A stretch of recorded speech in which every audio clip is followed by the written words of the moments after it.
Telediario, con Mariuxi Mosquera.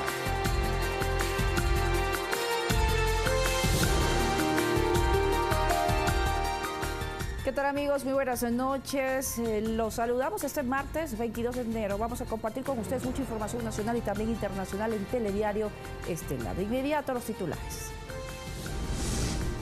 Durante su participación en el Foro Económico Mundial en Suiza, el presidente Moreno insiste en el requisito del pasado judicial apostillado para el ingreso de ciudadanos venezolanos al Ecuador. Además, la ministra de Gobierno, María Paula Romo, comparece ante la Asamblea Nacional para hablar del asesinato de Diana en Ibarra y otros temas de seguridad. Y en lo internacional se incrementa la tensión entre Venezuela y Estados Unidos luego de las declaraciones del vicepresidente norteamericano Mike Pence.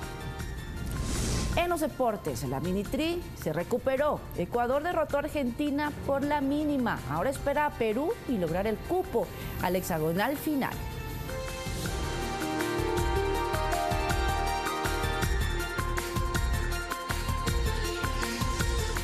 El presidente Lenín Moreno se encuentra en Suiza para intervenir luego de 16 años en el Foro Económico Mundial. En este encuentro, Ecuador expondrá los avances en su política de optimización del Estado, sostenibilidad fiscal y también protección social. En el evento, el primer mandatario participó de un foro donde habló de la situación en Venezuela. La presencia del jefe de Estado Lenín Moreno en Suiza marca el retorno de Ecuador a un cónclave mundial de tan alto nivel como lo es el Foro Económico Mundial, que en su 49ª edición convoca a más de 3.000 líderes del mundo, entre gobernantes y empresarios privados. En Davos, Suiza, durante 4 días, se desarrollarán 350 sesiones y 6 grandes debates sobre la economía mundial y la globalización 4.0. A promover el desarrollo tecnológico y a mirar el futuro de la humanidad para protegerla del cambio climático. Este martes el presidente Moreno disertó en un taller junto a sus homólogos de Costa Rica y Paraguay sobre los desafíos en América Latina tras los últimos procesos electorales. En este contexto, dijo lo siguiente respecto a la situación interna en Venezuela. No creo en los intervencionismos militares, pero sí en aquellos intervencionismos en los cuales uno apela a que se respeten los derechos humanos de los ciudadanos. Apuntaló el criterio que la solución a la crisis política interna obedece necesariamente a un diálogo político sincero entre ambas partes, oficialismo y oposición. Nosotros aspiramos pues que el gobierno venezolano sea sensible, que la oposición también sean sensibles y que acudan al diálogo como el mejor mecanismo de resolver las controversias y poder encaminar verdaderamente por un sendero democrático. En el marco de este foro taller, solicitó a las autoridades venezolanas que entreguen el pasado judicial apostillado a sus compatriotas a fin de frenar la circulación de ciudadanos con antecedentes, porque existen, dijo el presidente Moreno, evidencias que delincuentes estarían ingresando a los países vecinos, lo que está agudizando las crisis de seguridad interna. Pero al mismo tiempo había manifestado que nos preocupa también el hecho de que estén ingresando hermanos venezolanos, yo siempre los trataré así, hermanos venezolanos sin ningún tipo de documentación. Pero tenemos una alerta de que muchas personas que se encontraban encarceladas podrían haber sido liberadas y que podrían haber sido colocadas en frontera. Para este miércoles se tiene planificada una reunión entre el jefe de Estado y la presidenta del Fondo Monetario Internacional, Christine Lagarde, con quien se definirá una hoja de ruta para profundizar en la relación entre el país y este organismo multilateral de cara a consolidar un potencial financiamiento. Es una cita que nos va a permitir seguir abriendo los espacios de colaboración y cooperación con muchos socios a nivel internacional. Javier Ceballos, Telediario. Y los hechos de violencia registrados en el país en los últimos días definió la agenda de este martes en la Asamblea Nacional, a donde acudió la ministra de Gobierno, María Paula Romo. La ministra llegó acompañada del vicepresidente Sonnenholzner, el gabinete ministerial y la cúpula de la policía. Después de evacuar todos los cambios de orden del día, su mensaje empezó con un llamado a la unidad. Y de reconciliación, que creemos firmemente que es lo que el país necesita. Después, ante la pregunta más recurrente de estos días, sobre cómo debían proceder los policías para evitar la muerte de Diana en Ibarra, la ministra dejaba en claro que sí debían y podían utilizar sus armas. Existe el marco jurídico para que un policía dispare su arma. arma? Claro que sí. Los legisladores se preguntaban qué hizo la autoridad durante el tiempo que Diana fue sometida por su victimario. 90 minutos en los que un criminal machista la retuvo para posteriormente darle muerte. En cuanto a las consecuencias de los desmanes provocados posteriormente al asesinato en Ibarra, dijo la ministra, no hay víctimas entre los ciudadanos venezolanos. No es cierto que haya ningún muerto después de esos acontecimientos violentos y tampoco tenemos a ninguna persona que haya sido ingresada en una casa de salud. En la asamblea hubo quienes respaldaron las políticas de control migratorio. Todo país soberano necesita tener reglas claras. Antes, en horas de la mañana, la presidenta de la asamblea en rueda de prensa rechazaba las declaraciones de quienes señalan una supuesta ausencia de legislación para sancionar la violencia de género o regular los procedimientos policiales. No se puede culpar a la ausencia de leyes. Rechazo como presidenta de la Asamblea Nacional el interés de varios funcionarios del Ejecutivo de tratar de echar la culpa a la Asamblea sobre estos conflictos. Es más, dijo que pedirá a las autoridades del Ejecutivo un informe de la aplicación de la ley para la erradicación de la violencia de género aprobada en noviembre de 2017. No es cuestión de seguir teniendo más leyes, no hacen falta más leyes, solo deben aplicarse las existentes. Un dato expuesto por la ministra Romy que genera preocupación es que en el Ecuador el 53% de asesinatos están relacionados con violencia social, es decir, casos de femicidio o riñas entre vecinos y conocidos, mientras que la violencia criminal, la que está vinculada a delitos como el narcotráfico, lavado de activos, registra el 18% de asesinatos. Alexis Moncayo, Telediario. Y precisamente para conversar sobre lo dicho por la ministra María Paula Romo en su comparecencia en la Asamblea Nacional y para poder analizar el apoyo que se puede dar a la Policía Nacional para garantizar su trabajo. Esta noche nos acompaña el asambleísta Fausto Terán, asambleísta. Muchísimas gracias por este espacio, por su tiempo. El día de hoy la propia ministra María Paula Romo ha dicho de que sí, se confirmó de que se habían dado varias omisiones en lo que debió haber sido un proceso adecuado de la Policía Nacional. ¿Está usted de acuerdo? Bueno, efectivamente, se omitieron algunos procesos, es evidente eso.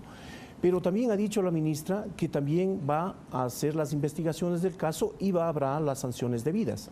Pero eso es un tema, pero no podemos solamente en este aspecto que es, podríamos decir, las excepciones.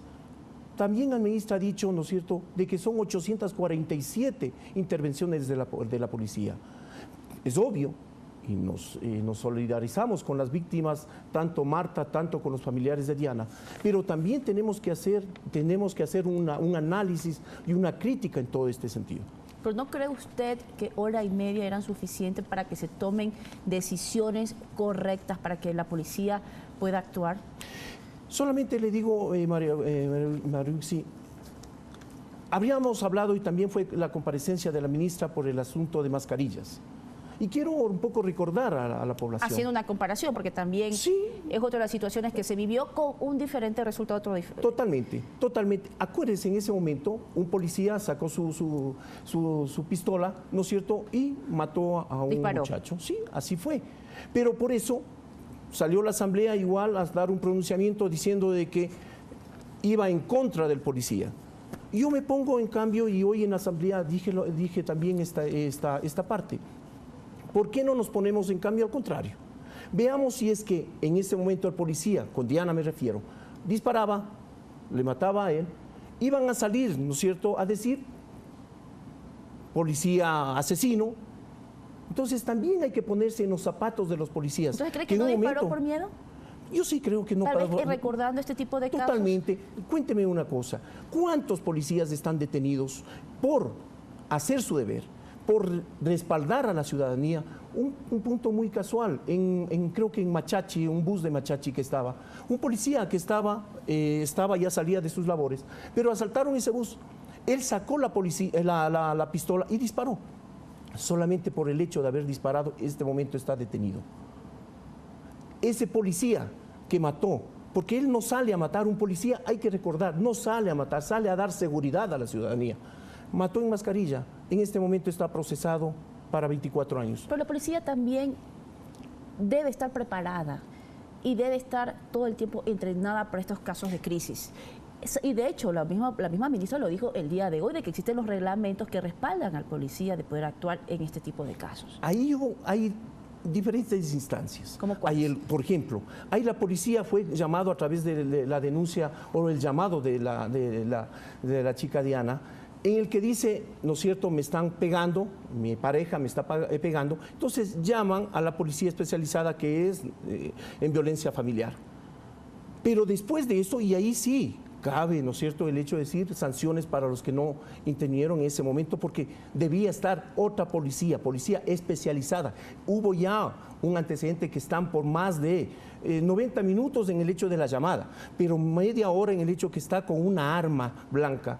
Tenía que actuar, y también la ministra ha dicho que el GOE estaba en la ciudad de Ibarra y no se procedió a través de los procesos a llamarles a ellos que eran los responsables. Pero hacer también otros procedimientos, porque usted lo ha dicho, luego de tanto tiempo ya la víctima pasa a ser una rehén del victimario. Totalmente. El proceso debió haber sido totalmente diferente. Totalmente. Pero ahí hay que tomar en cuenta una cosa. Los policías que se encontraban en ese momento no era del GOE, no era policía especializada para que puedan actuar en eso. Y usted me dice, ¿por qué no disparó en ese momento? Yo le digo, si disparaba, y vuelvo y repito, si disparaba en este momento, ¿sí? Quizá la Diana estaba viva, pero en este momento estábamos también con un policía en la cárcel diciendo por qué había disparado. La policía no actúa porque por eso no le damos el respaldo. Y bien lo ha dicho también la presidenta de la Asamblea, hay leyes suficientes. Lamentablemente, la autoridad, que en ese momento los jueces, no actúan como tienen que actuar, pegados a derecho y a la ley. Eso es lo importante. Entonces, de acuerdo a lo que usted me está diciendo, yo debería entender que la policía, nuestra policía, nuestra institución está actuando en estos casos con miedo. En un futuro, pensando en que si yo disparo, asesino, luego puedo ser juzgado y puedo ser llevado a la cárcel. Pero entonces, ¿de qué manera respaldar estas acciones policiales? Ha dicho, como usted bien lo ha mencionado, el día de hoy también la presidenta de la Asamblea, Elizabeth Cabezas, de que no se puede culpar la falta de leyes en el accionar contra la violencia. Entonces, ¿de qué forma podemos nosotros respaldar el trabajo de la policía? Que se cumplan los manuales, que se están ya establecidos los manuales para que justamente opere la policía, que se respeten, que se dé la facilidad y, ante todo, den la confianza a los policías para que puedan actuar. En estos hechos deplorables, es obvio que la policía tiene que actuar y tiene que actuar con firmeza. Ante todo, no puede titubear en este momento. Lamentablemente sí, hubo inoperancia de la policía, de los miembros de la policía en ese momento, y ahora sufrimos la muerte de Diana. Pero yo creo también que estamos como sociedad, como autoridades, en el hecho y obligados a dar ese respaldo a la Policía Nacional. Ahora, también se hablaba de que se habían comunicado varias veces al 911, que habían sido varias las llamadas de auxilio en el caso de esta emergencia. El día de hoy, en Pública FM, Ramiro Mantilla, el excomandante de la Policía Nacional, comentaba de que hace algún tiempo se había desarrollado precisamente con la Policía Nacional, cuando existía el Ministerio de los Derechos Humanos, también precisamente toda una estructura para que estas denuncias, estas llamadas de emergencias de violencia familiar sean atendidas de forma inmediata. Ahora, ¿es necesario hacer una revisión? Hemos hablado de la preparación, pero es necesario la revisión de cuáles son los elementos que están formando la institución en la Policía Nacional. ¿Están realmente preparados? Porque otra pregunta y otro cuestionamiento asambleísta, déjeme decirles, si tienen incluso las armas suficientes. Sabemos que prácticamente se están sorteando las balas, se están sorteando las armas. Entonces, ¿qué está sucediendo? Es necesario nuevamente hacer toda una revisión, el perfil de cuáles son los elementos que están formando la institución policial en nuestro país. Hacían una referencia hoy día en que en estos, donde van a practicar tiro, decía que al día más o menos 200 en cada práctica lo utilizaban. Los policías tienen 20 municiones y las 20 municiones a veces los cobran. Entonces sí, la ministra dijo que tenía toda dotación los policías. Personalmente, ahí yo creo que discrepo en ese sentido.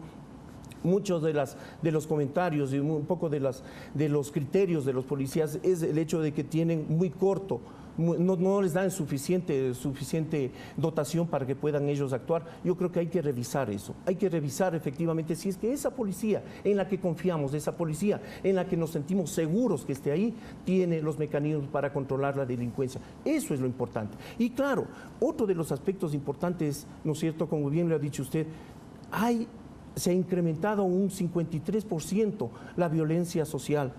hay que ponernos a pensar también, estamos como autoridades, estamos haciendo bien las cosas, estamos educando, estamos dando las facilidades para que en los colegios, para que en las casas mismo no pueda evitarse esta violencia familiar. ¿El trabajo fue el adecuado, el que se realizó desde la cabeza, las decisiones que se tomaron? Sabemos que hubo un final que fue inesperado, doloroso y triste, el cual también se generó en varias reacciones, que también han entristecido a todo el país, pero muchas personas se cuestionan si realmente las personas que se encuentran tomando estas decisiones son las correctas. Personalmente yo creo que hubo muchas fallas, desde el llamado del 911, yo creo que ahí hay una gran falla, porque ya hay antecedentes de esta persona, que hubo ya violencia familiar de esta misma persona.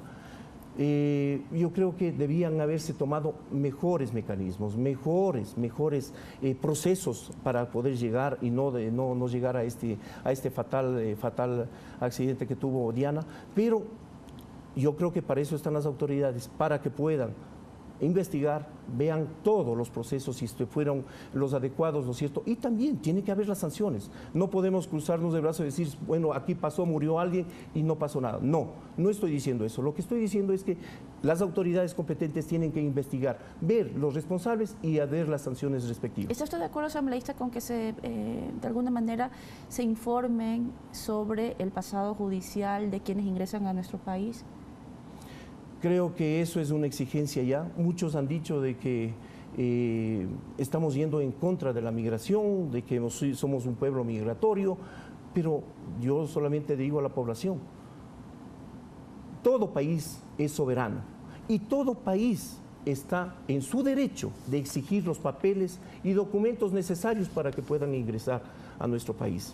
Tanto colombianos, venezolanos, cubanos, de donde vengan. Aquí no estamos diciendo un solo país, estamos diciendo y generalizando para todos. Creo que las reglas claras evitarían muchas cosas. Muchos también dirán, claro, él pudo pasar ilegalmente también. Sí, pero entonces abramos las fronteras, no pidamos documentos, no hagamos absolutamente nada, que sea un solo paso, y vamos a tener, vamos a tener algunos más procesos de violencia. Entonces, faltan reglas claras, entonces, asambleísta. Yo creo que como país soberano debemos poner, ¿no es cierto?, las exigencias a los demás países, en el sentido de decir, no le estoy diciendo que no entre, lo que le estoy diciendo es, señor, deme un documento en el que usted me diga si efectivamente no tuvo procesos legales en su país. Si no los tiene, bienvenido, y si no, para eso están las autoridades. Muchísimas gracias, asambleísta, por acompañarnos en este espacio y darnos a conocer cuáles son sus opiniones en torno al femicidio de Diana Carolina en Ibarra. Nosotros nos vamos con más noticias. Ahora les contamos desde Suiza.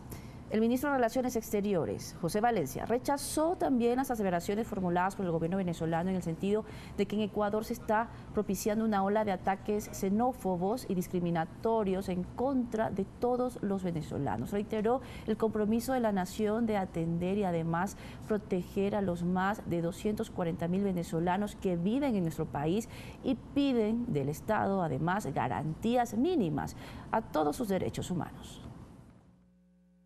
El Ecuador se ha caracterizado siempre por diferenciar entre las actividades de un individuo, de una persona, de un criminal en este caso, y las de un grupo humano determinado.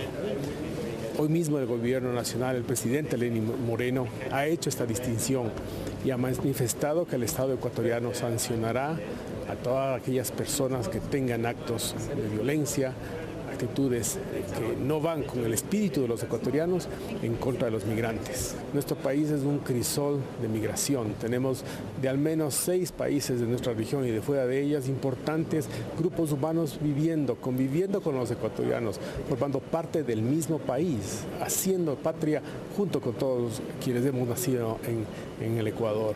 Así que no hay ningún problema por ese lado. El Consulado de Venezuela en Guayaquil atiende a venezolanos que desean acogerse al plan retorno. Este miércoles parte el primer vuelo. Ener Castillo inició su periplo para retornar a su natal Venezuela. Viajó desde Ibarra hacia Guayaquil, huyendo de los actos xenofóbicos que un grupo de ecuatorianos protagonizó luego de que un venezolano asesinara a su pareja. Estuvimos ya casi que al borde de que nos maltrataran, de pasar toda esa situación tan mala. Vimos cómo maltrataron a la gente, cómo les quemaron sus pertenencias, los sacaban de las residencias. Fue unos momentos de verdad que nunca en mi vida me había sentido tanto miedo como en ese momento. Él trabajaba como músico y maestro de construcción. Hoy se acoge al plan retorno del gobierno de Venezuela y aprovechará la oportunidad para reencontrarse con su familia. Porque tengo un hijo que mañana cumple 11 meses, lo dejé cuando tenía 2 meses y vi cómo pasó todo eso, se vio que no había una seguridad para nosotros los extranjeros y de verdad que eso me hizo recapacitar y ver las cosas de una manera diferente. Así tenga que pasar hambre en mi país, bueno, tendré que ir a hacerlo porque yo quiero estar con mi familia. Gran parte de ellos han sido grupos familiares quienes se han acercado voluntariamente de manera unilateral para solicitar servicios. Andrés Valencia es odontólogo y lleva 4 años en el país. Él prefiere quedarse porque conoce que al igual que a los venezolanos, tampoco se puede generalizar a los ecuatorianos que los han recibido de una manera solidaria. Que todos los venezolanos no somos iguales, unos venimos a trabajar, a luchar por sí mismo y por su familia, mientras que otros también vienen a hacer daños acá y a perjudicar lo que estamos trabajando, ¿verdad?, como debe de ser. Y a pesar también quiero darle un mensaje a los ciudadanos ecuatorianos por habernos abierto las puertas de su país, recibirnos. No todos los ecuatorianos también son buenos, porque hay unos que son malos y otros que son buenos, porque también nos humillan, otros que no, y no voy a identificar que todos los ecuatorianos sean igual que los que nos humillan, pues. Este miércoles sale desde Guayaquil el primer vuelo hacia Venezuela.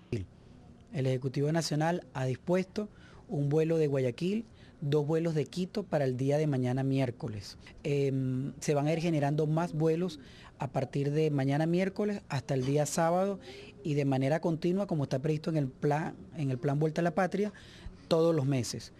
Mariuxi Buenaño, Telediario. De su parte, el canciller de Venezuela, Jorge Arreaza, informó que este miércoles saldrán hacia Ecuador 3 vuelos del plan Vuelta a la Patria para facilitar el retorno de cientos de compatriotas que, según han declarado, han decidido regresar a Venezuela ante la campaña xenófoba que emprendió el gobierno contra los migrantes venezolanos.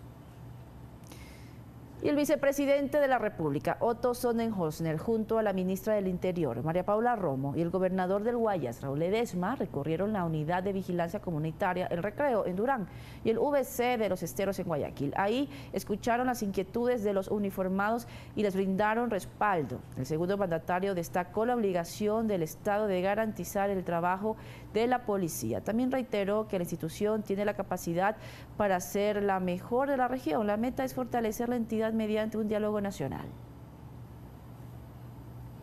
Y mientras tanto, varios venezolanos buscan regularizar su situación como migrantes en nuestro país. Gustavo Miranda es diseñador gráfico y actualmente ejerce su profesión en una empresa. Sin embargo, regularizar sus documentos es una de sus prioridades. Aquí ahorita me estoy dedicando a lo que es la parte de diseño, estoy creciendo de manera profesional en esa área, ya que me han brindado la oportunidad aquí en una compañía. Necesito solicitar mis antecedentes penales para ya regularizar mi estadía aquí en Ecuador para solicitar la visa, ya que es uno de los antecedentes primordiales que me solicitan. Leri Argüello lleva varios meses en Ecuador, tiene un trabajo estable y su intención es traer a su hija, por lo que también busca tener en regla sus papeles. Y me vine para acá buscando un mejor futuro, para mi hija sobre todo. Hoy, por cierto, cumplí 7 meses aquí y iba a viajar mañana a buscar a mi bebé, pues ya estoy estable aquí, gracias a Dios. Me han recibido muy bien los ecuatorianos. Al igual que ellos, otros venezolanos se han sumado al pedido del gobierno nacional, que exige el pasaporte y el pasaje judicial apostillado por las autoridades venezolanas para garantizar el estatus legal de quienes ingresen al país. Porque eso nos garantiza que no haya falsificaciones y que tengamos la certeza de que las personas que tienen que huir desesperadamente del país y vienen a trabajar, vengan, lo hagan y nosotros los acojamos como esperamos que lo hayan acogido y acojamos a nuestros ecuatorianos en otros países del mundo. Un requisito que permitirá que los venezolanos no sean explotados laboralmente en el Ecuador. Sacar nuestro apostillamiento de documentos para poder acceder a la visa de estadía en el país, porque es un certificado de que tus antecedentes penales son correctos. Sí, para poder estar en el país, para ejercer mi profesión, porque yo soy licenciada en educación. Mariuxi Buenaño, Telediario. En la Universidad Tecnológica Indoamérica de Ambato, provincia de Tungurahua, se dictan charlas con personal de la Unidad Judicial para erradicar la violencia familiar y también de género. Erika Yucaya es una de las víctimas de violencia sexual en el país. Ella supera los obstáculos, traumas y revictimización. Su caso lo presenta en los encuentros participativos de análisis de la violencia sexual en niños, niñas y adolescentes. El caso Sevi nunca resonó. La institución sabe que tuvo muchas falencias en el proceso al no denunciar, al no apoyar en la denuncia. Los docentes y estudiantes de la Universidad Tecnológica Indoamérica enfocan sus trabajos de vinculación e información para erradicar la violencia de género. Una relación buena no se basa en gritos, en golpes. Básicamente estaríamos hablando de una atención prioritaria a 13, 14 personas diarias. En mi caso, el Sevi nunca fue tocado y el caso Sevi Ambato nunca se habló más que en Quito en la asamblea, por eso formó parte de los 8 casos emblemáticos. En la Unidad Judicial contra la Violencia Familiar en el año 2018 se atendió 500 peritajes por casos de violencia, indicó el psicólogo Germán Galarza. Máximo Barba, Telediario. Los estudiantes de la Facultad de Medicina de la Universidad Central de Quito exigieron con un plantón más seguridad en las instalaciones educativas. Esto luego de los continuos asaltos registrados en el sector de El Dorado, en el centro de la capital. Un alumno fue atacado un día antes con un arma de fuego. ¡Únete, pueblo! ¡Únete a luchar! Los ingresos a la Facultad de Medicina este martes fueron tomados de forma pacífica por los estudiantes desde las 6 de la mañana. La razón, ya no quieren que ninguno de sus compañeros sean víctimas de la delincuencia, algo que se ha vuelto común en el sector del Dorado, centro norte de Quito, donde están ubicadas sus instalaciones. Aparte de la ola de delincuencia y crímenes y asesinatos que hay en el país, no podemos permitir que ni siquiera podamos venir a nuestros centros de estudio tranquilos. El hecho que colmó su paciencia se registró un día antes, cuando un estudiante de 9º semestre de biología fue atacado al interior de las instalaciones y amedrentado con arma de fuego. No vamos a esperar a que pase algo para poder actuar. Imagínense que dispararon, o sea, ya no fue solo con un cuchillo, fue con un arma de fuego. El deficiente alumbrado público y la falta de control han ahondado esta situación. Los estudiantes se han organizado para movilizarse en grupos, pero saben que eso no será suficiente. Tenemos a delincuentes rondando todo el tiempo y una total inseguridad. Algo que me parece de lo más triste y lo más trágico es saber que salir de nuestras casas, de salir a una travesía, y lo más doloroso, que regresar con vida es cuestión de suerte. Es por ello que este martes, aprovechando su protesta, se reunieron con autoridades de la universidad, así como miembros de la fuerza pública, para encontrar soluciones. Ellos, por ejemplo, plantean que el ingreso a las instalaciones sea permitido con la presentación del carné o tarjetas, y no como ahora, donde hay acceso libre. Alex Llanos, Telediario. Y en marzo se conocerá si la justicia española ratifica la extradición del exsecretario de Inteligencia Pablo Romero. Así lo confirmó el activista político Fernando Balda, quien junto a su abogado mantuvo una reunión con el Procurador General del Estado, Íñigo Salvador, para conocer los avances en este caso. Además señalaron que la Corte Nacional de Justicia se encuentra reuniendo la documentación para pedir la revisión de la decisión de Interpol tras no emitir la difusión roja en contra del exmandatario Rafael Correa. Tanto Correa como Romero son investigados por el secuestro de Balda ocurrido en el 2012. El estudio Pérez Llorca está encargado de representar al Estado ecuatoriano en este caso y es quien impulsa la extradición del exsecretario nacional de Inteligencia Pablo Romero Quesada. Esta apelación podría durar alrededor de mes y medio y después de este tiempo pues nosotros sabremos si el Estado español se ratifica en extraditar a Pablo Romero o toma una decisión diferente. También hemos conversado de que es muy difícil que el gobierno español se retracte o cambie la resolución de extradición. Hemos hablado con el procurador, él nos ha ratificado que en efecto han apelado, pero que no se ha presentado ninguna solicitud de asilo. Y este martes el secretario general del Consejo de Participación Ciudadana Transitorio, Darwin Seraquibe, presentó ante la Fiscalía General del Estado 2 denuncias en torno al caso Banduriacu. La primera con el objetivo de que se investigue la construcción de la hidroeléctrica y la otra por presunto tráfico de influencias, tras el archivo de este caso cuando el exfiscal Galo Chiriboga estaba al frente del Ministerio Público. A decir de Seraquibe, también se habrían cometido delitos como peculado, cohecho, tráfico de influencias, entre otros. Explicó que los montos y también las irregularidades las deberán determinar las autoridades. Hemos realizado un informe de investigación a través de la Secretaría de Transparencia y allí, a juicio de este Consejo Transitorio, existen hechos donde presumimos que existen responsabilidad grave de los servidores públicos que cumplieron funciones. Existen algunas responsabilidades de los gerentes de Select de aquel entonces, de los gerentes de Hidroequinoccio de aquel entonces, de quienes hicieron los estudios técnicos para la construcción de la refinería, y también quien hizo la construcción de la refinería. Esos son los responsables de esos hechos. Y el exministro de Hidrocarburos, Carlos Pareja Yannuzeli, compareció a la Fiscalía General del Estado para aportar información respecto al comercio internacional de petróleo y a la deuda externa. Esto como parte del acuerdo de cooperación eficaz que mantiene con el Ministerio Público. La diligencia inició cerca de las 9 de la mañana de este martes y finalizó a las 16:30. Se prevé que Pareja Yannuzeli acuda otro día para continuar con esta cita judicial, misma que se efectúa luego de ser integrado al sistema de protección para víctimas y testigos de la Fiscalía.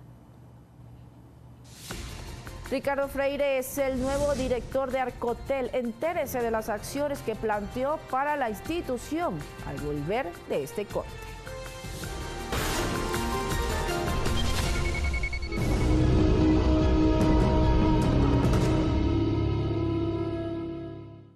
Hoy, en Memoria del Futuro.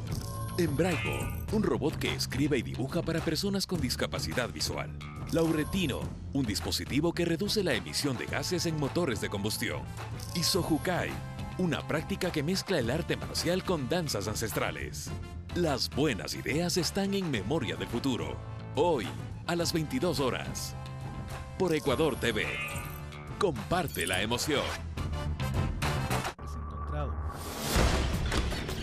Latinoamérica y su historia. Su desarrollo. El colapso del sistema de energía. Economía y política.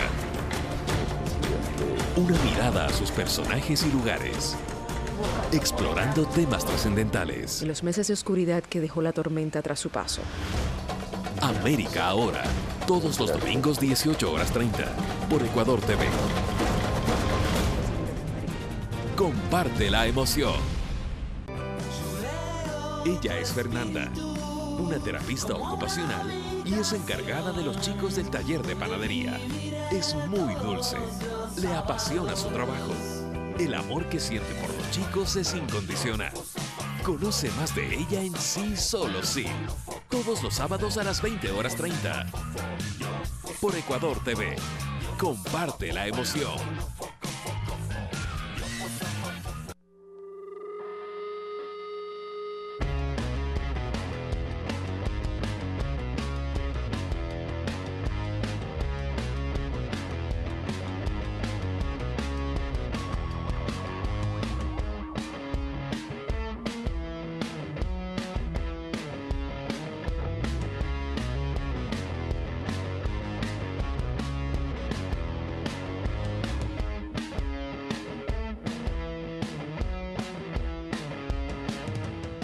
Las historias continúan y Christian Johnson te invita a conocer cómo se ganan la vida los ecuatorianos en Estados Unidos.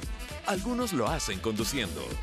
Todo el mundo me conoce como Paquita la del Mundo. Otros vendiendo el sabor de nuestra tierra. ¿Cuál es el secreto de Fumillo ahora? Oh, el secreto, la guayaba. Entérate qué labores hacen los ecuatorianos en el extranjero. ¿Por qué te gusta hacer esto? Porque así me gano la vida. 593 Ecuador, todos los sábados a las 19 horas, por Ecuador TV. Comparte la emoción.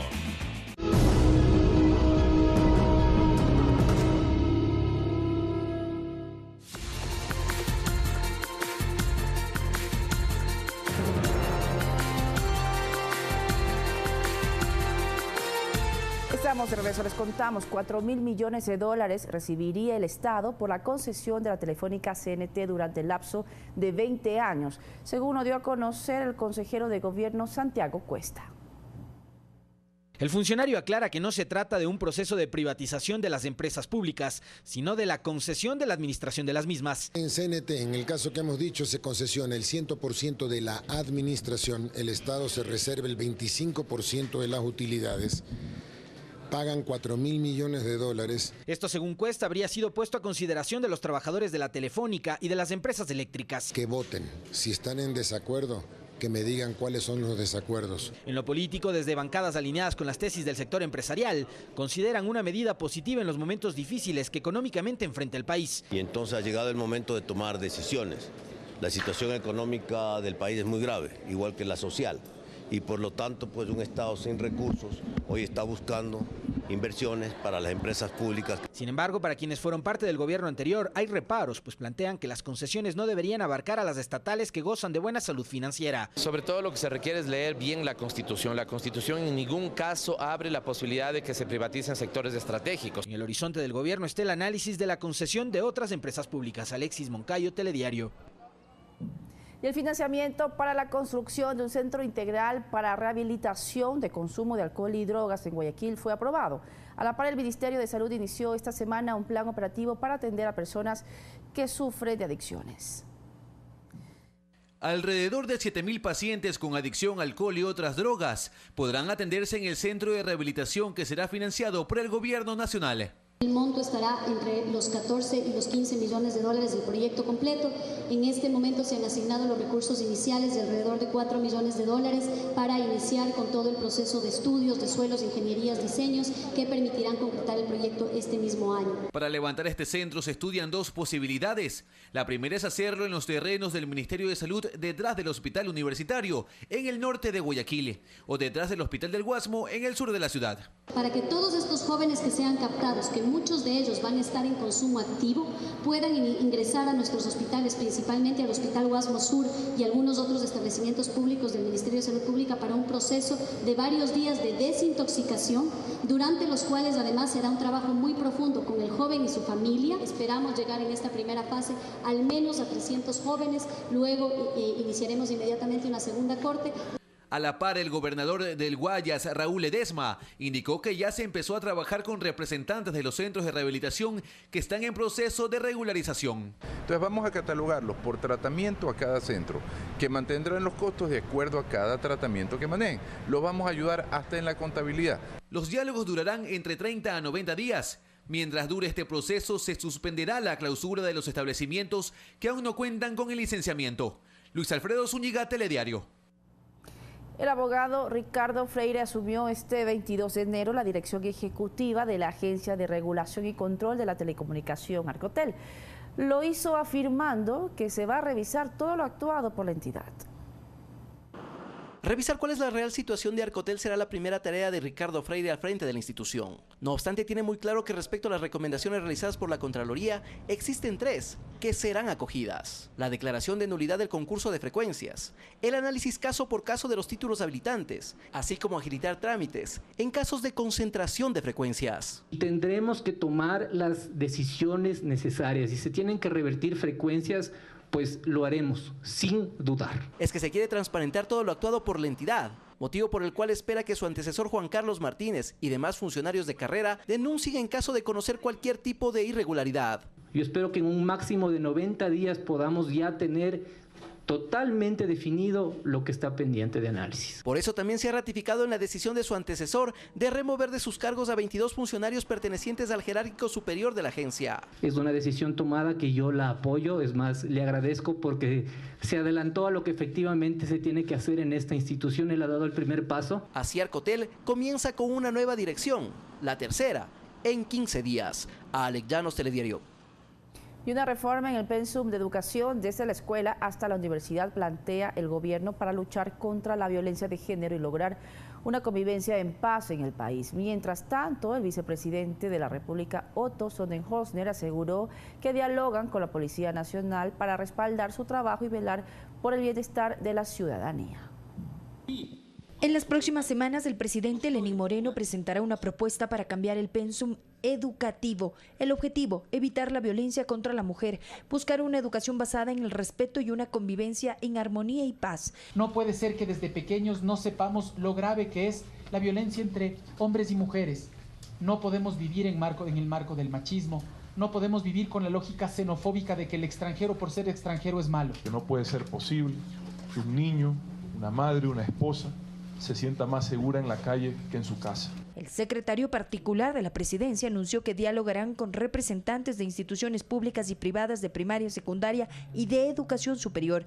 Se incluirán en el sistema educativo nacional las materias de cívica y ética. La violencia social, la intrafamiliar, tiene que encontrar en todos los ecuatorianos un enemigo frontal. La formación de nuestros niños para que no repitan lo que vieron en sus padres es básico. Se articularán acciones para que las víctimas de violencia conozcan los protocolos de atención y las casas de salud dispuestas a atender estos problemas. Los delitos por violencia intrafamiliar y de género han superado a los criminales. Las autoridades llamaron a la unidad a los poderes del Estado, a las autoridades locales y a la clase política con el único fin de garantizar la seguridad de la ciudadanía. Esa educación tal vez machista, violenta que recibieron no es la correcta.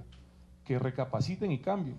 Y que si no lo hacen, se van a encontrar con todo el peso de la ley. Proponen una política de comunicación derivada de las reformas a la ley orgánica que rige esta actividad. Y existe en cada uno de los canales de ustedes y cada una de las radios de ustedes una hora, todos los días, para hablar de principios y valores. El requisito del certificado de antecedentes penales para el ingreso de los ciudadanos venezolanos entrará en vigencia una vez que el decreto sea publicado en el registro oficial. Y yo estoy seguro que la mayoría de los venezolanos que están acá, la gran mayoría son gente de bien, pero tenemos una dificultad migratoria. No contamos con el respaldo de la contraparte venezolana para tener la información requerida. Valeria Villarroel, Telediario. Y el Ministerio de Educación se comprometió a resolver los problemas de los estudiantes del Colegio Teniente Hugo Ortiz en Guayaquil que no constan en los registros. Los padres de familia que realizaron la denuncia esperan que las autoridades cumplan con lo ofrecido. ¡Queremos solución!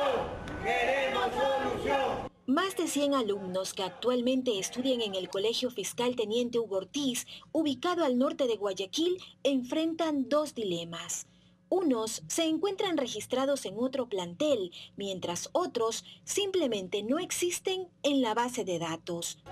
Los padres de familia denunciaron las irregularidades en este informativo y este lunes fueron atendidos por las autoridades de educación de la zona 8. Nos están diciendo de que ya en esta semana se da solución al inconveniente que hemos tenido, por el cual hemos venido luchando todas estas semanas. Confiemos que ella, como autoridad superior, pueda darle solución a esto de aquí en esta semana, tal como nos lo prometió.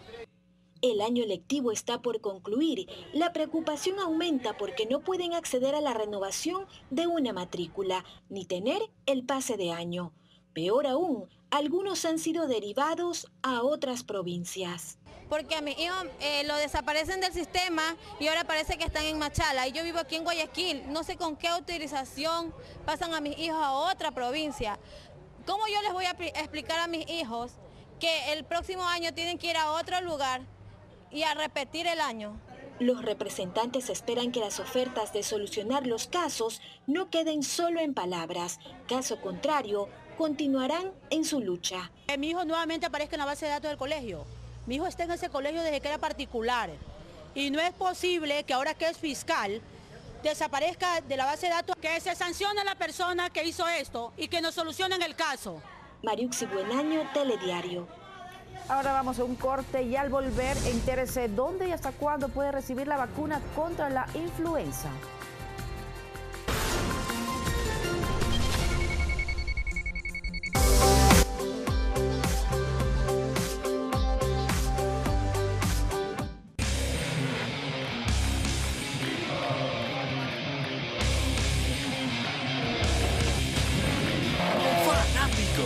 Como tú. Comparte la emoción. Este miércoles 23 de enero, en Primera Impresión, Andrés Michelena, secretario nacional de Comunicación, para explicar el veto parcial del Ejecutivo a las reformas a la Ley Orgánica de Comunicación. Gisela Echeverría, terapeuta familiar sistémica, para analizar los niveles de violencia que atraviesa la sociedad ecuatoriana a propósito de recientes casos ocurridos en el país. Ismael Quintana, abogado constitucionalista, quien dará sus puntos de vista sobre las irregularidades detectadas por la Contraloría General del Estado en los concursos para la designación de jueces y conjueces de la Corte Nacional de Justicia. Primera Impresión, con Eduardo Califé. Comparte la emoción.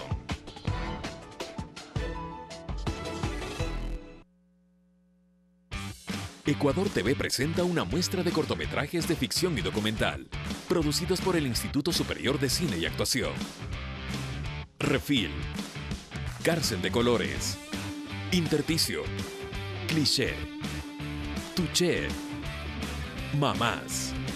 Este domingo 22 horas, por Ecuador TV.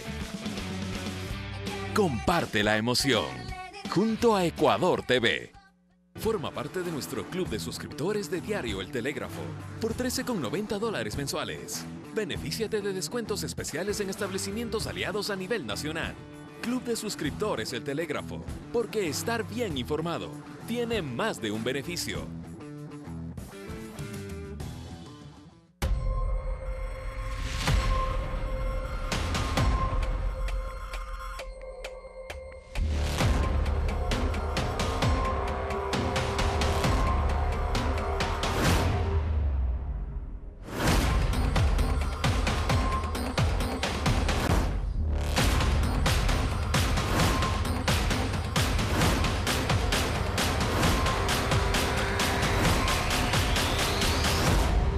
Todos los domingos a las 21 horas.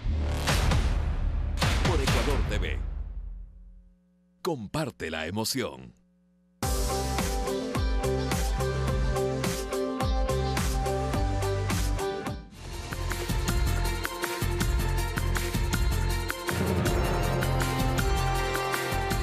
De regreso les contamos, 300 vecinos de las nuevas viviendas en Tonsupa, provincia de Esmeraldas, trabajan en el fortalecimiento comunitario.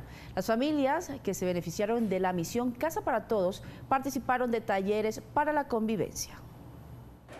Facilitar una convivencia pacífica, democrática e inclusiva que permita fortalecer los valores en los seres humanos, sus familias y la comunidad en general es lo que buscan unos 300 vecinos que ahora son beneficiarios de viviendas en la urbanización Fénix, ubicada en la parroquia Tonsupa, provincia de Esmeraldas, de la misión Casa para Todos. Ellos han expuesto, han dado sus opiniones para así poder hacer el código de convivencia. Ramona es una de las beneficiarias. Es madre de 3 hijos, uno de ellos con el 63% de discapacidad auditiva.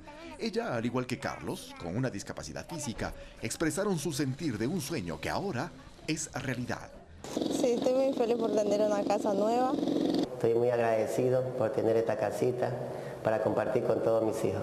Y así como Ramona y Carlos, en esta urbanización llegan familias de personas con discapacidad que se benefician de la misión luego de haber perdido sus viviendas en el terremoto de 2016 o porque vivían en zonas de riesgo. Los departamentos está compuesto por 3 habitaciones, tiene una área, sala, cocina y comedor, un baño. Si hay alguna persona con discapacidad, el baño está adecuado justamente para estas personas también. Y en la parte posterior interna también tienen una lavandería. Y cada departamento tiene un patio trasero, como también tiene tanques y bombas para el agua. La estrategia de fortalecimiento comunitario se aplicará en 44 proyectos habitacionales en todo el país y se espera beneficiar a unas 35,000 personas durante el 2019. Eduardo Córdoba, Telediario. Y a la campaña de vacunación contra la influenza que promueve el Ministerio de Salud Pública se une el Instituto de Seguridad Social en todas sus unidades. Hasta el próximo 28 de febrero se inmunizará a toda la población vulnerable del país. Mujeres que acaban de dar a luz son parte del grupo prioritario apto para la vacunación contra la influenza.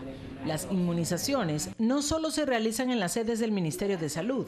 En las unidades del IES también se aplican las vacunas. A menos con esas gripes que están actualmente la influenza, entonces por el bebé que sale que están vulnerables y nosotras mismas es muy importante que estemos vacunadas. Eso nos ayuda a que nuestro bebé no le dé la gripe y a nosotros también. Pues. Ese es uno de los principales enfoques porque tenemos que tener en cuenta la población vulnerable. Mujeres embarazadas, niños de 6 meses hasta los 5 años, personas con discapacidad, personas con enfermedades catastróficas y adultos mayores están expuestos con mayor facilidad al contagio. Debemos de aprovechar estas campañas, si se podría llamar campaña, ¿no? Más que nada porque ni siquiera nos cuesta, ¿no? para mantener la salud, y más que nada nosotros que ya somos adultos mayores, no.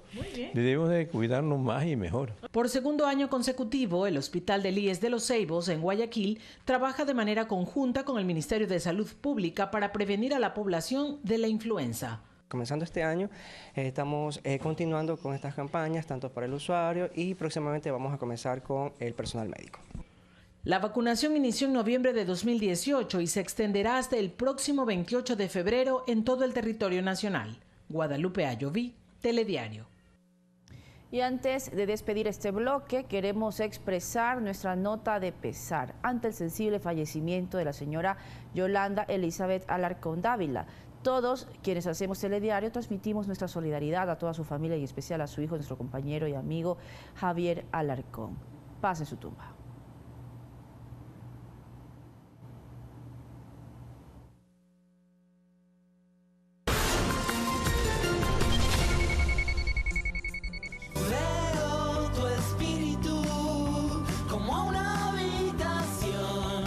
Hoy, Eje es trasladado al hospital de emergencia. Antes se encuentra el diario de Sibel.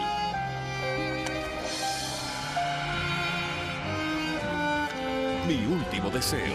Hoy, 21 horas, por Ecuador TV. Comparte la emoción. Este miércoles no se puede perder, como siempre, Café TV. Hablaremos de la suplantación de identidad, un problema que podría ser grave. Y en nuestro segmento de tecnología le contamos sobre las últimas aplicaciones que existen en el mercado para localizar y cuidar a nuestros hijos. Además, una edición más de Mis Bandas Nacionales. 10:40 de la mañana, aquí por Ecuador TV. Comparte la emoción. Noticias, política, cultura, actualidad. Una mirada a profundidad de los acontecimientos de nuestro mundo. Enfoque Mundial. Todos los sábados a las 21 horas. Por Ecuador TV. Comparte la emoción. Compartimos contigo lo mejor de nosotros. Estamos pendientes de los nuevos acontecimientos para llevártelos a ti. Ese primer beso y ese primer rechazo. El calor de un abrazo y el frío de la distancia. La euforia de la victoria y la tristeza de la derrota.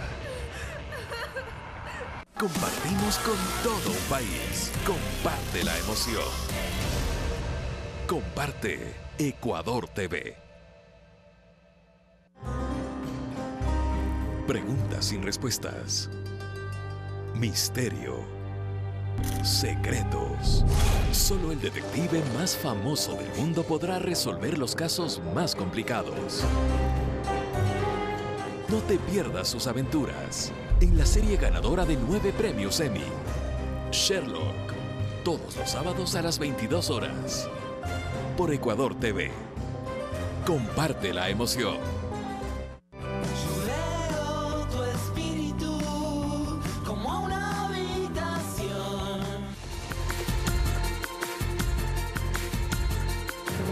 De regreso les contamos, un grupo de manifestantes quemó la Casa de la Memoria y la Juventud, un centro cultural al oeste de Caracas, creado en honor al diputado oficialista Robert Serra, quien fue asesinado a sus 27 años en octubre de 2014. En videos difundidos en redes sociales se aprecia cómo varias personas que participaban en las protestas antigubernamentales del lunes, que se extendieron hasta la madrugada de este martes, arrojaban bombas molotov contra la sede cultural y gritaban consignas contra el gobierno de Nicolás Maduro. El presidente de Colombia, Iván Duque, insistió al gobierno cubano que entregue a los miembros del Ejército Nacional de Liberación que participan de las mesas de paz. Mientras tanto, Pablo Beltrán, del equipo negociador del ELN, que se encuentra en Cuba, aseguró que no sabían nada del ataque. A pesar de que el mismo ELN reconoció la autoría del atentado ocurrido en Bogotá el pasado jueves, uno de los militantes del grupo que se encuentra en Cuba aseguró que ni esta delegación ni el comando central del grupo armado conocían los planes del atentado.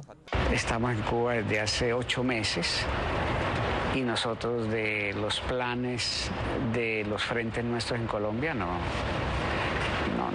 es de nuestra incumbencia.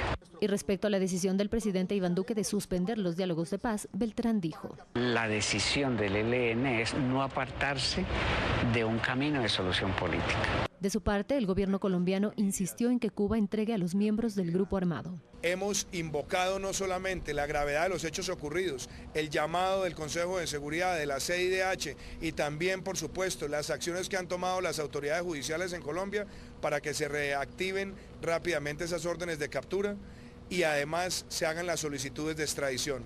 Y este argumento recibió el apoyo del Alto Comisionado de las Naciones Unidas para la Paz, Miguel Ceballos.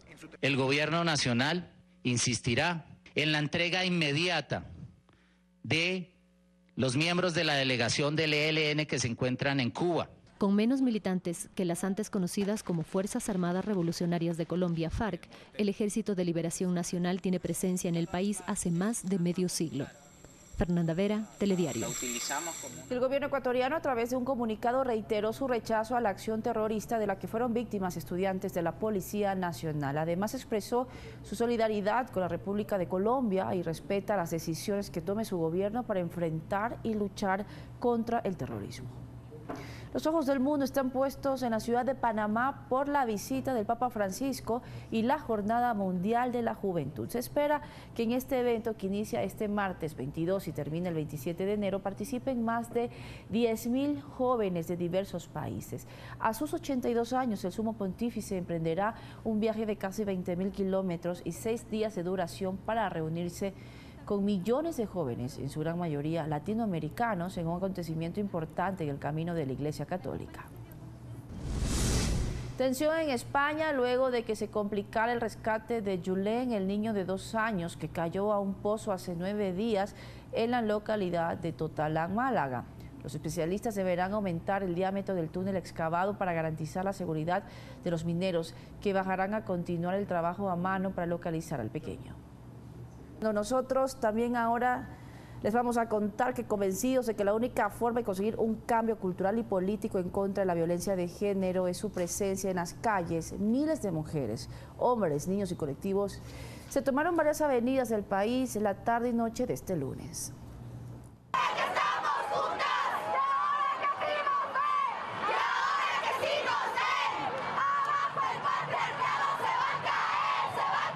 En Quito partieron desde la tribuna de los Shiris y poco a poco fue creciendo la convocatoria que surgió en repudio a la violación colectiva a Marta, al femicidio de Diana, pues el dolor de una es el dolor de todas y de todos. Con la violación de Marta fuimos violadas todas, porque con el asesinato de Diana fuimos asesinadas todas. Del año 2014 al 2018 han existido 600 femicidios. En el año 2018 es 88 femicidios y es lamentable que un mes del año del 2019 llevemos 6 femicidios. En Guayaquil el mensaje fue el mismo, pues con firmeza se manifestaron ni una menos. ¡Justicia! ¡Justicia! ¡Justicia! En nuestro país, cada 84 horas una mujer es asesinada y 6 de cada 10 sufrieron violencia de varios tipos. La sutil, del menosprecio, la evidente, de las miradas inadecuadas o aquella de golpes físicos y psicológicos. Yo me siento desprotegida. Sí, yo tengo hijos y los estoy formando justamente para que ellos puedan de alguna manera contribuir a proteger a la mujer, pero no debería ser así, o sea, el país ya debería darnos las garantías y las seguridades. Esta fuerza que congrega se regó por todo el país. En Loja también se levantaron pancartas y cada grito avivó la esperanza de un cambio real. Estamos cansadas, indignadas las mujeres de la provincia de Loja ante tantas cosas que han venido suscitando. Nos falta mucho invertir en educación, pero una educación efectiva, una educación en valores. En Tena, provincia de Napo, se alzaron las voces que luchan contra la indiferencia. Señor, señora, no sea indiferente, están matando mujeres delante de la gente. Las mujeres hablan por su experiencia, por el miedo que alguna vez sintieron y juntas exhortan a los que deciden, a los que hacen las leyes, a los que las aplican, para que la protección sea efectiva. Venimos a levantar nuestra voz contra la violencia, venimos a levantar nuestra voz para que se respeten los derechos humanos como tal. Pero la denuncia no es solo contra el machismo, sino contra toda forma de violencia, pues la homofobia, la misoginia, la xenofobia son parte de un mismo mal que descompone la sociedad. Esto no se trata de que si son venezolanos o si son de otro país, porque tenemos que recordar que esto salió también de aquí, de 3 ecuatorianos que violaron a una mujer de manera salvaje. ¡Viva, nos queremos! Sofía Montoya, Telediario. Así finalizamos Telediario Estelar. Muchísimas gracias por su compañía. Que tenga una excelente noche.